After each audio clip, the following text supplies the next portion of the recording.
Okay, so I'm still fairly new to making sourdough bread, but when I tell you guys that this is the most delicious bread I've ever eaten in my life, I am not exaggerating. I found this honey oat sourdough recipe the other day and thought I should give it a try, so I'm here to share it with you guys today.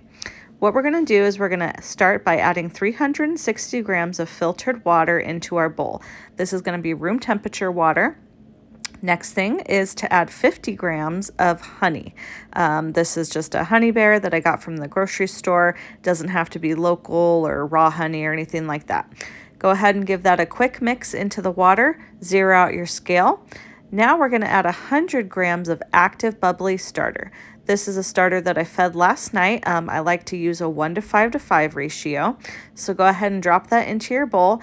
Give that a mix until you get a milky consistency. Okay, so the next step is to add 500 grams of bread flour. Here I'm using Bob's Red Mill Artisan bread flour. Then we're going to add 12 grams of fine sea salt. Remove our scale, and we're going to use our dough whisk here now to incorporate all the ingredients. I like to just go around my bowl, mixing everything really well and trying to get all the water and flour mixed together as well as I possibly can before I switch to my bowl scraper. So now again, I'm just going around my bowl and I'm trying to get any dry remaining bits of flour really worked into my dough. Now we're just going to use a damp towel and cover this for 1 hour. After 1 hour, we're going to get our hands wet with water and perform a series of stretch and folds. Reach down under the dough, pull upwards, and fold down over itself. Cover and let rest for 30 minutes. After 30 minutes, we're now going to do our first coil fold. Again, get your hands wet with water, reach down under the dough and gently pull upwards. Be careful not to tear the dough. Cover and let rest for 30 minutes. This is now our second coil fold. Again, get your hands wet with water, and this is just going to help prevent any dough from really sticking to your hands. So sometimes I even just shake the dough a little bit if I feel like it's having a hard time, pulling up, but just basically reach down under it and gently try to stretch it out as best you can. And then we're going to cover this one more time and we're going to let it bulk ferment. So this is after it's been bulk fermenting now for about 4 hours. I'm just spritzing the counter wet with some water, dumping out the dough, and now we're going to pre-shape it. So I'm going to take my bench scraper and just gather up all the dough, and then I'm just going to form it into a ball and let it sit on my counter for about 20 minutes.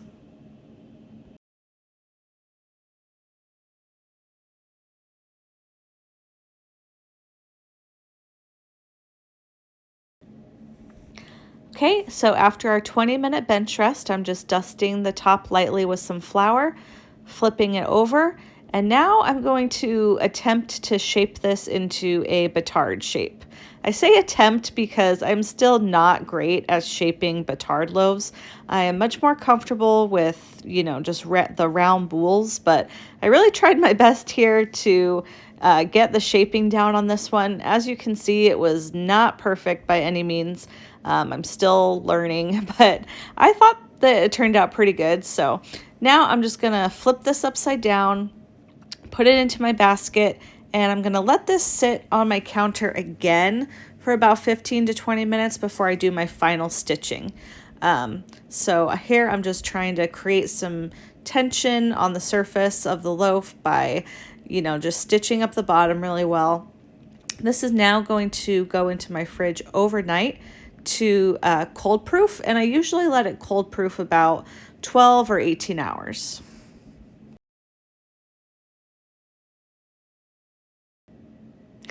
Okay, so now it's time to score and bake this loaf. As you can see, that plop down was not very graceful. I didn't get it very centered. So I'm just spritzing the top here with some water so that I can put my oats on. Here I'm just using some quick cooking oats, the quick 1-minute oats. This is going to go into my preheated Dutch oven at 450 with the lid on for 30 minutes and then uncovered with the lid off for an additional 20 minutes.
Oh my God.